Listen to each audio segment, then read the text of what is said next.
Thank you for listening to The Luminous Mind. Remember to subscribe to our free podcast so you won't miss any of our illuminating content. Here is episode 165. Using your imagination makes life a lot more fun.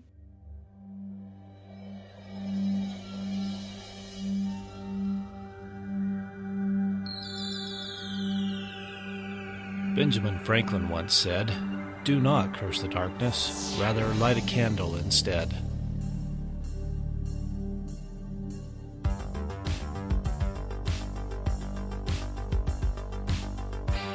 If you're ready to set your mind on fire, then prepare yourself for the Luminous Mind with your host, Rebecca Bowman.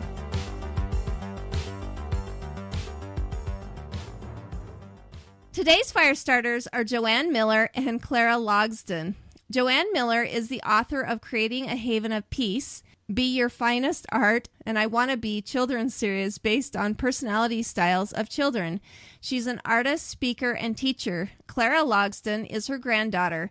Clara has been in her Yia-Yia's art class since she was 4 years old. The two of them combined their talents in writing a children's book titled What If It Were Possible? And Clara, at 8 years old, did all the illustrations. The two of them enjoy speaking to schools, libraries, and homeschooling groups about how everyone is creative and explaining the process they went through to get their book written, illustrated, and published. Welcome, Joanne and Clara. Well, thank you for having us. Thank you. This is going to be fun. Of course, Joanne has been a past guest of ours, and Clara is the daughter of Ashley Logsdon that we had on. That was a very popular episode that we had on with us. But before we go ahead and start about anything that we talked about in the bio, please go ahead and tell our audience a little bit more about yourself. Well, Clara has been in my art class. I'm an art teacher and an artist myself, and she's been in our art class since she was 4 years old. And she's a really avid learner. So you would think that a 4-year-old probably wouldn't have that big an attention span or be that interested in learning in the way that we learned in the art class, because it was a bunch of old ladies in there, just her. Well, and that in the bio, we called you Yia-Yia, right? That's what she calls you. Yes, I'm her Yia-Yia, which is Greek, and I'm not Greek, but we just like that. The Greek word for grandmother. And so she's been in that class since she was 4. And so she's learned a lot, and she's a good artist. So when we started talking about doing this book together, she said, I want to do the illustrations. So she did when she was 8 years old. Well, that's great. And Clara, do you want to tell the audience a little bit about yourself, maybe what you like to do and some of those things? I really like doing art, which you can probably tell by what Yia just said. And I like being outside. And tell them what you've been playing with at the campground last week. How many somethings did you find? I found 9 snakes. Oh. Wild snakes. Well, keep those to yourself. I don't like snakes. That's funny. All right. Well, I want to hear more about how you came up with the idea of the book. The book, again, is What If It Were Possible, that they wrote together. Just go ahead and give us your story, the background story of how that came about. So I have a dog, and her name is Harley. And one time when Yia and me were walking on a path at her house, Harley ran up chasing a squirrel. And the squirrel went up a tree, so of course Harley tried to go after it. And Yia turned to me and said, What if it were possible for a dog to climb a tree? What if it were possible he'd climb like you and me? And we ended up thinking of all kinds of other ones, too. Well, and it's fun because that's the first story. That's the one that I thought was the funniest. I mean, the first page and the drawing that goes with it is so great.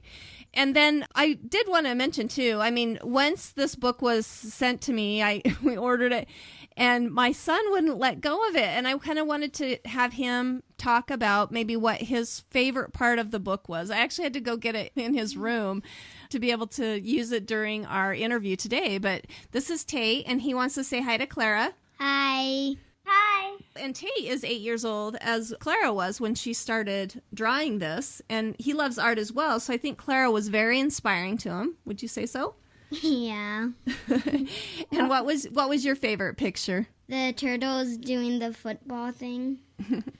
It was fun. And tell us maybe how you felt about drawing that picture. It was really fun because I really like drawing turtles, so it was a really fun one.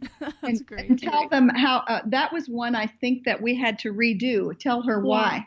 I rushed on the first one, and it didn't look very good because I put a turtle right in the center of the 2 pages, so you can't see it. And I know everybody would probably wonder what that is if it was in the center. So I redid it. Oh, that's great. Yeah, one of the things that she learned in this process, because there was so much learning on how to do a book properly and how to get it published, Rebecca, that one of the things she had to learn is if we do a 2-page spread, which that particular page was, then she can't have the main character right in the center because that's where it's stapled together. And no one can see it, right? Exactly. So she had to learn that, and it was a great learning tool for her. Yeah. Great. So let's kind of go back, and now that I've got my son out of the way, do you want to go sit down? Let's kind of go back now and talk a little bit more about the inspiration behind that book and how you came up with the other pictures. Were you just brainstorming, or how did that look to make this come together? Yeah, there was a lot of brainstorming. We did a ton of just thinking up the ideas for the rhyming. And what if this animal did this, or what if we're able to live in space, or whatever it might be that was happening at the time. Then she had to draw an animal or something of interest for that particular picture. You didn't have any trouble coming up with those ideas, did you, Clara? Mm-mm. Yeah. Like if I'm at home doing something like drawing or maybe drawing another illustration, Yia will call me and she'll just say, "What if it were possible a turtle could play football?" Or something. Yeah. Every once in a while I would pick up the phone or we'd FaceTime each other and then I'd come up with something new, and then we'd say, "No, we already had that in there, so we got to have a different animal or whatever, or a different rhyming word or whatever." And so that was a lot of fun for us just to go back and forth. We had lots of giggles because we had a lot of things that just weren't very good. Well, and the great thing is this is a very inspirational story as well. I mean, what are you hoping that people kind of get out of this book with the inspiration behind it? Well, I hope that they always think that anything is possible, that they do use their imagination, that we don't just stop playing just because we're adults. And so often we do. We figure if we are an adult, we no longer play. We no longer have that sense of imagination that is so inherent in all children. And so that's the thing we wanted to bring out. And interestingly, we have an awful lot of adults who like the book, who think it's really great. And what did we do yesterday at Barnes & Noble, Clara? We sold out all of the books. Wow. Yeah. We did a book signing. Yeah, a book signing and book reading. And we also sold out of all the books. We did. We sold out all the books they had. And interestingly, there were a few children there, but at that time of the day, it was at 11 o'clock in the morning, there were a lot of children in school. There were a few of them there, but we had a lot of adults who came and loved the book and bought it. They thought it was a great gift for Christmas. As we had one lady buy 10 books. Oh, wow. And another one bought 6 because they thought it was great, a great book to give for the holiday season. It really is. It's a lot of fun, and it's inspiring to know, the age of the illustrator. Clara, do you want to tell me maybe what you're hoping that people take away from this book? That using your imagination makes life a lot more fun. So we've talked about the fact that we also feel like being imaginative and being creative really helps you to be a more interesting person, doesn't it, Clara? Yeah. Well, and it sounds like while you were writing it, you guys had a lot of fun. Tell me what your favorite part of writing this book was and why. Well, for me, because I'm a writer more, I think everything I do artistically enhances my writing. But for me, the rhyming, putting it together and making it flow well with the writing was the most fun for me. How about you, Clara? What did you think? I really liked all the giggles we had when we were thinking up all the lines, too. Yeah. And the illustrations were really fun to do also. Well, it sounds like a great idea, like just a wonderful thing for a grandmother and a granddaughter to do together, because it just sounds like that it brought your relationship closer as well. Oh, yeah, definitely. All right. Well, tell us what the least favorite part of writing this book was and why. Some of the illustrations I rushed through and it didn't look very good, so I had to redo it, and that wasn't as fun. Yeah. Was it just coloring that was bad, or? Well, I don't like doing things over again as much as I do for the first time. Oh, that's for sure. I think it's more the drawing, the actual drawing. Tell them what medium that you used. I used watercolor pencil for all of my illustrations in the book. So she had to draw them first, and a few of them she just rushed through the drawings, and they just weren't up to par. And I knew she could do better. So as one of the things that is important to remember is when you're a teacher, and I don't care if I'm teaching my grandchild or a stranger, is that when you rush and you don't put your best effort in it, you come out with something that is you're just not really that excited about, you're not that happy with.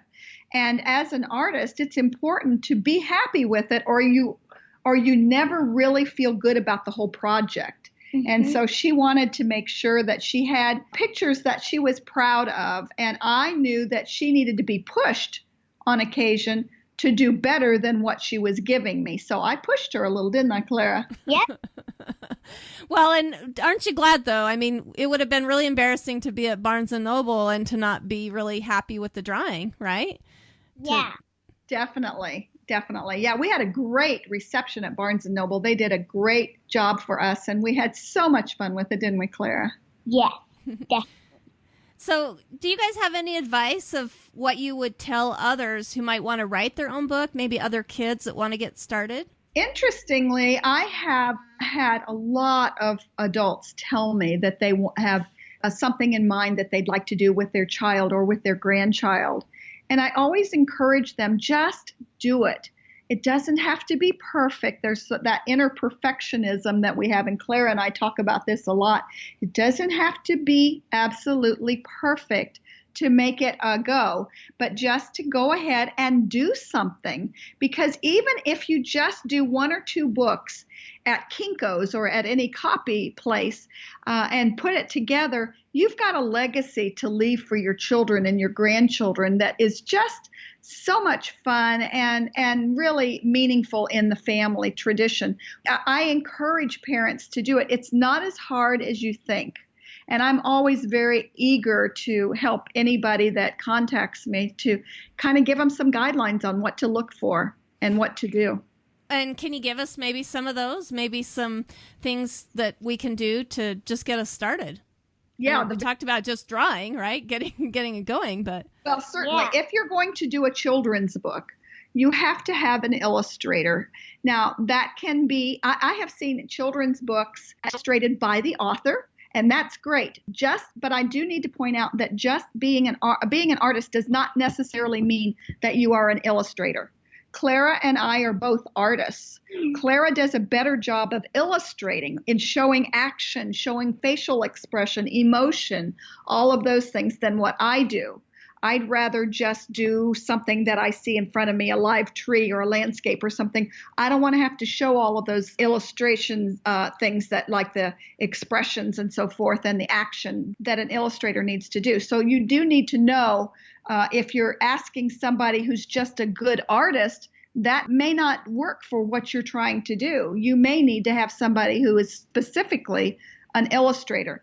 I saw somebody who did a book where she had her second grade, I think, school, her class that she taught at school. Each one of them did a different picture for a book that she put together. There's so many ways to do it. Or having, like what I did, having a child do it, or having a high school student do it. This is my 5th children's book. The first were in the I Wanna Be series about personality styles of children, and I used one specific illustrator for that. that I got online and learned to know, and she became a dear friend. So there's a lot of different things you need to know about getting a good illustrator, because the pictures are what draw the kids in, even more than the story often. Yeah, definitely. And what about you, Clara? Do you have any advice for maybe kids that want to get started? Maybe they don't have a cool grandma like yours that that helped them, work on this. What would you suggest for them? I think you've stumped her. Because she's pretty spoiled having her grandma work with her. But let me add something to this, Rebecca, because this is something I think it's a key element in having a successful child's book. You have to, number one, appeal to the parent, appeal to the adult, because that's who's buying it. Yeah, most likely, huh? Yeah, it's not the child walking in that door of the bookstore or going on Amazon to buy it or going to somebody's website. It's the adult. So you have to make sure that you hook the adult in thinking this might be good for my child. Part of that is recognizing the age group to which you're writing. If I am writing a book for a young adult or a young audience, then I don't want to have a whole lot of words, because most parents will get really irritated with a book that they're trying to read to, say, a 4-year-old who immediately wants to turn to the next page, and you've got 3 or 4 paragraphs yet to read. That's way too much verbiage. I had somebody approach me once asking about, she was a grandmother, and she was writing children's books. And she showed me the first book that she showed me her manuscript for her first book. And I said, oh, my stars, you've got at least 5 books in this one manuscript. Because I asked her what age group it was for, and it was for a very young audience. A young audience does not need a whole lot of words. They need more picture than they do words. That is very, very important to remember if you are writing a children's book. That is good advice. I didn't really think about that, but that's true. Some of the books that do get a little wordy, I have to make up my own, my own story to try. Yeah, and then you have to remember the next time what you said, because I'll call you out on it. Exactly. So you've gone around, you've done tours, and you've been at Barnes & Noble like we have discussed before. Give us an idea of kind of what you're doing to get the message out on this book. Clara, tell about the trip that you're getting ready to take with your travel trailer. You're going to go around the country. Go tell them about that. We have a trailer, and we're going to be traveling all over the state. And she's put the word out that if she's in that specific area where somebody might be interested, she will talk at a bookstore, do a book signing. She'll come to their school. She's homeschooled, so she can do that. So she's going to be doing some traveling. And you also have a website, don't you? You want to tell about your website? Yes, I have a website, and claralogsdon.com. And what's on there? I sell my book, What If It Were Possible, and my cards, because I like to do a lot of designs. Designs. Instead of selling them, we print them out, fold them, and they're cards, and we sell those. Those are great. And that's kind of like what you do for fun, but yet you found a great way to put that out there. Is that what? Yeah. Before we go on, let's listen to this message. Hello, fire starters. It's Mark here. I know there comes a time each week when you listen to all the Luminous Mind podcasts that are available, and in a sad voice you ask yourself, what am I to do now? Well, despair no more.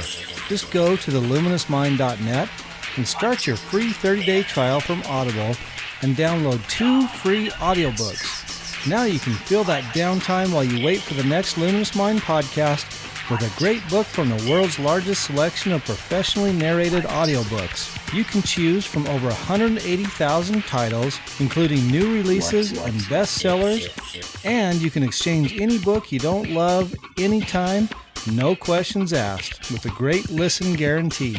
So until the next episode, start reading and keep the fire burning.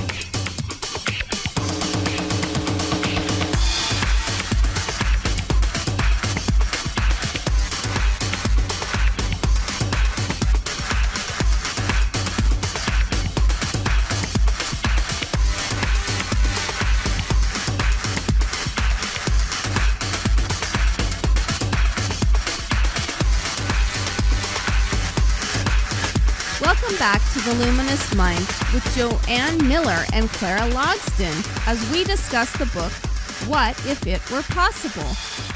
And you've already done some school tours, correct? We went to one school so far, and it was a big group of about 100 children, first grade and second grade. No, I think it was second and third grade. Second and third, okay. So we did 2 presentations, and we talked to them about the making of the book. And at that point, we actually didn't have the book, did we, Clara? I don't think so. No, we had her original drawings on poster board, and we showed those, and Clara became quite a star.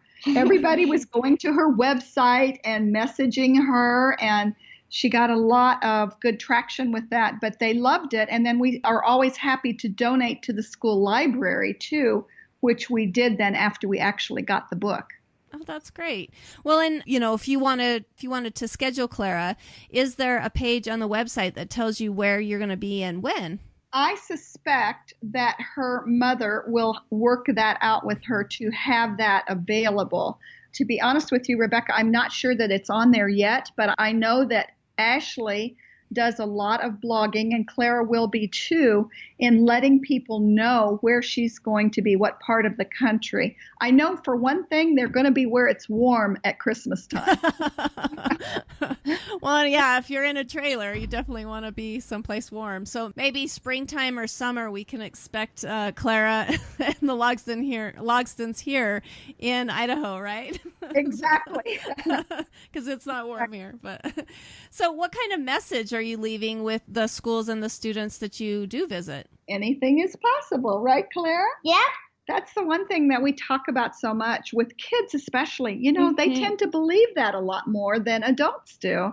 And they will try things that adults sometimes get fearful. Along the way, it seems, along the path of life, those little kids grow up and become more fearful, more reticent to get out there and try new things or to imagine new things. We think having an imagination and doing things out of the ordinary is not practical and not appropriate to an adult. I like to challenge that, and so does Clara. We always say that play should not be relegated just to children, right, Clara? Yep. She's cute. All right. Well, and how would you create that kind of atmosphere? I mean, we talk about how kids, they get more fearful, but a lot of it is because they don't feel safe in the environment that they're in, right? I mean, how do you foster the environment where you have kids that feel like anything is possible? How can you foster that? Rebecca, I believe wholeheartedly that a lot of that hinges on how the parents react to everything that they do with their children. Well, and that could be tiny little things, right? The tiniest little thing. Tiniest little things. If you've got a parent, for instance, who's scared to death of spiders, just has a fit around a spider, chances are your kids are going to be that way too. I know with Clara's family, they really do a lot of exploring and a lot of allowing the children to get out there and do things that may be a little risky, and they could get a sting or a bite or something, and it won't kill them. It hasn't yet, right, Clara? Their philosophy is very much like our philosophy was when our children were growing up. We always say yes, unless there was something extremely harmful that they might get into, or immoral, or against our values. Other than that, the answer was usually yes, because we wanted them to feel that sense of being able to explore and enjoy new adventures and get out there and be in nature in ways that get you dirty, get you muddy. Some of the most fun times you've had, Clara, has been in the rain and in the mud, isn't it? Mm-hmm. And you wash up, don't you? Yep. Well, and a lot of, like you were saying, your reactions to things with children in particular. I do remember, like, as a young child, if I got yelled at something like minor, sometimes I would go, well, if it's this big, this big thing happens, my parents are going to die, because of that reaction. So that's great. I need to be really aware of how we react and respond to life in general around our children, because they take their cues from us. We're their best and most important and significant role models. And that's in a good way, and it's in a bad way. they will emulate things that they see and behaviors that they see from us. So if we, for instance, have a big move ahead of us and we feel like, we're having this big family transitional time, perhaps it's because of a career change or whatever it might be, and we seem really fearful about it and we're scared this might happen or that might happen. If we think that by any stretch of the imagination that our kids don't pick up on that, we're fooling ourselves, because they do. They pick up those kinds of attitudes from our own. It's like it comes out of our pores and it gets into their being, and they become reticent and fearful and sad, and they grieve with us. All of those emotions and things that we feel, they pick up and it escalates, and we need to be aware of that. Yeah, definitely. I saw a meme the other day that said children are holy sandpaper. One of the things that I love about homeschooling is that because your children are close, you really notice. I mean, you can't blame any of their behaviors on anyone else. So you really do notice. Exactly. Maybe some of the flaws that you have as a person, and it makes you strive to be better too. So yeah. How many times do we say, oh my gosh, I know where they got that from? Well, yeah, they emulate everything they see us do and say. Exactly. So, Clara, do you have any favorite parts of the book? We had Tate give us his favorite parts. What's your favorite parts? And is there any parts that you want to read to us? I like the Catch a Falling Star one, and then I think the Anything is Possible one is really good too. The picture, you mean? Yeah. Anything can happen if you think it might. In your imagination, anything is right. You probably like this one. Yeah, read that one to him. What if it were possible to eat candy all the time and never get a tummy ache and grow to be just fine? I had to chuckle when I saw that one too, because I'm like, that's every kid's dream, definitely. Isn't that the truth? Well, here's another one that's really a fun one that she likes too. What if monsters were always funny and never, ever bad, and you never had an accident and were never, ever sad? So I was thinking that was my favorite part just as an adult right now. That was great. Well, and I love on the Catch a Falling Star, that illustration just really caught me. I couldn't believe that was like an 8-year-old that had drawn that with a hand, because I couldn't draw that, and I'm, in my mid-40s. So wonderfully done. Times, didn't you, Clara? It wasn't the most fun thing for her to do, but we actually took a photograph of her hand so she could have that to look at. Well, did I trace it on the window? I think she did. I think that was one where she actually put the photograph of her hand on the window so the light would show through, and she put her paper on top of that and traced that one of her own hand, didn't you? Oh, that's cute. Yeah. There are so many tricks that you can do as an artist. Illustrating and doing artistic stuff as a child really is not all that difficult. There's a lot of ways to teach them and make them have something that they can use for a lifetime. Definitely. Well, and I was looking at this picture of the snake, what if snakes wore dresses and danced around the house, and thinking of Clara's adventures of finding how many snakes. 9. Hopefully they're not in the house with you. Exactly. That's great. Yeah. So other than this book, do you feel like there's other books or ways that you have learned and grown to be able to be a better illustrator, Clara? Wow. Other books that you've read. What are some of your favorite books for children? I know right now Amelia Bedelia is one of them, isn't it? Oh, yeah. In fact, Amelia Bedelia has one out that we read again last night. I read Clara and her sister spent the night with us, and there's one where Amelia Bedelia dusts the furniture, so she dusts it with dusting powder, because she thought if you try to get the dust off, you undust the furniture. You don't dust it, right? Mm-hmm. So what do we do to illustrate that, Clara? Dusting powder. Yeah. Some of my, I had some good Estee Lauder dusting powder, and so we dusted our tummies, didn't we? Yep. Well, and that's a great example of communication with children too. So, Definitely. That's the thing. Children ask us questions all the time. If we take the time to not just brush them off or say later, but we show them, we really explain to them and use examples like that. My grandchildren, the first time I read that book to them, did not know what dusting powder was. No, And that's really, it's kind of an old-fashioned, it's more my mom's generation, I think, than it is this generation. So I went into the bathroom and I got some old-fashioned dusting powder and showed them. Kids need to know these things, especially the things from their world, their environment changes so rapidly now with all the high technology that we've got that they don't even know. I remember not that long ago, I got an iron out to iron and an ironing board to iron something, and my grandkids did not know what it was. Just because of, the pre-wrinkle type stuff, Sure. right? Yeah. Sure. I used to iron everything, and they just couldn't understand that. Well, and speaking of imagination, I think sometimes when we can blend the old with the new, it can give us sparks for new inventions and creations as well. So definitely not letting go of that. Yeah. So do you feel like there's habits that maybe you have in your personal life that have been really helpful? Clara, does she have any?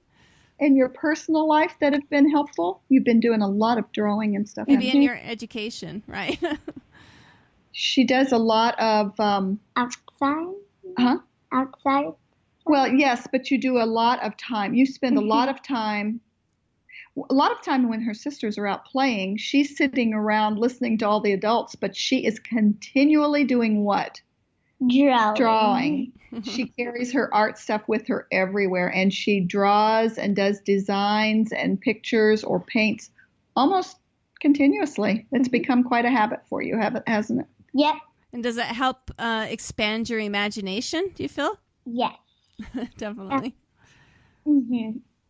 So do you have any other maybe goals or things that you're working on that maybe are on your website that you want to tell us about? Well, tell about the next book that we're talking about doing. We're talking about another book. It's called The Trail of Shoes, and I'm planning on doing all of the illustrations. And tell her why we're doing that book, The Trail of Shoes.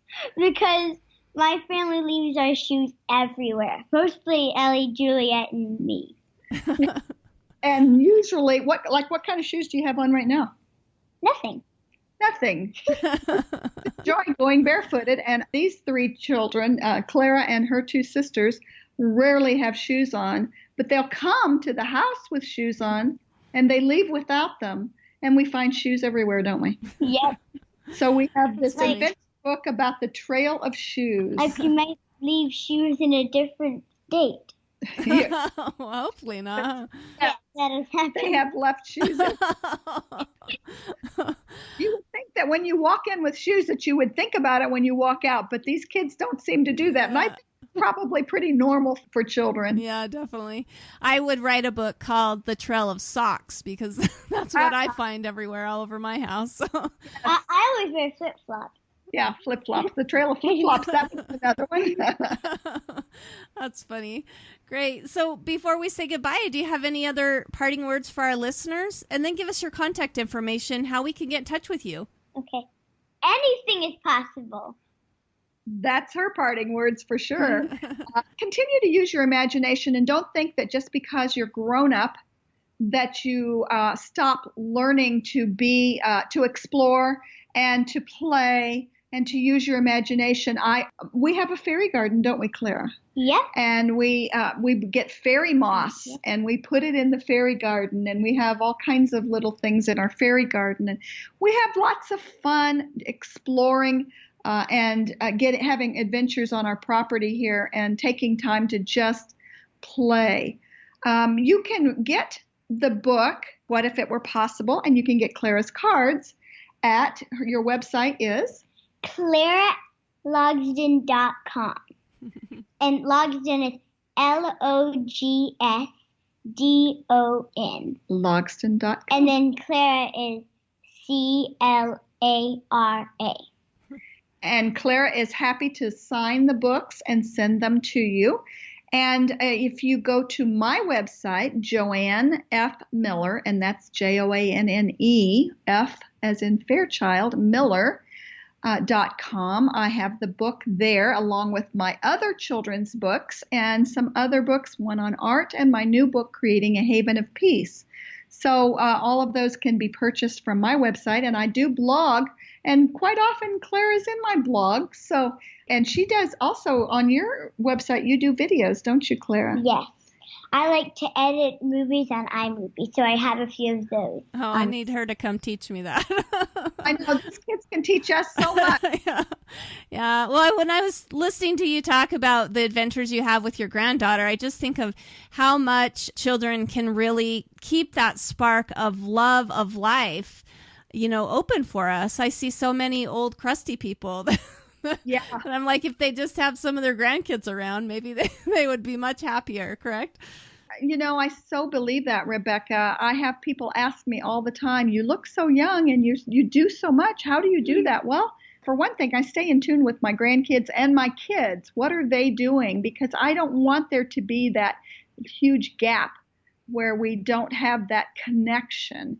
And this world needs more connection. And I think it starts in the home. And I believe that really adamantly. And I think that doing things like this together, writing together, drawing together, gives us great times of bonding. Yeah. Create a haven of peace through the generations, correct? Exactly. Absolutely. Great. Well, again, their contact information is joannafmiller.com and claralogsdon.com. The book is fairly inexpensive. It's less than $10. And so I really recommend it. It's wonderful. Like I said, I had a hard time even getting it away from my son as soon as it came. It was in his room and he's claimed it. So we will be sure to link all that information that we've discussed today on our website. So thank you so much, Clara and Joanne, for joining us and helping to light our minds on fire. You are so welcome. We've enjoyed that. Thank you for having us. Thank you. Thank you for listening to The Luminous Mind. To learn more about the book, What If It Were Possible, go to our show notes at theluminousmind.net. Be sure to become a subscriber to our free email list and get our new monthly newsletter. Then check out the Services tab to see how we can continue to assist you, our fire starters. Also, to help us continue production of illuminating content, go to the Sponsor tab at theluminousmind.net for more information on sponsorship and affiliate programs. Like us on Facebook, follow us on Twitter, Google+, Pinterest, and now Instagram. Get our free audio content by subscribing on YouTube, iTunes, and Stitcher. To help us grow, consider these easy ways. Tell your friends about us, leave us a review, share our content. Tell us how we can help you so together we can continue to light minds on fire and change the paradigm of education.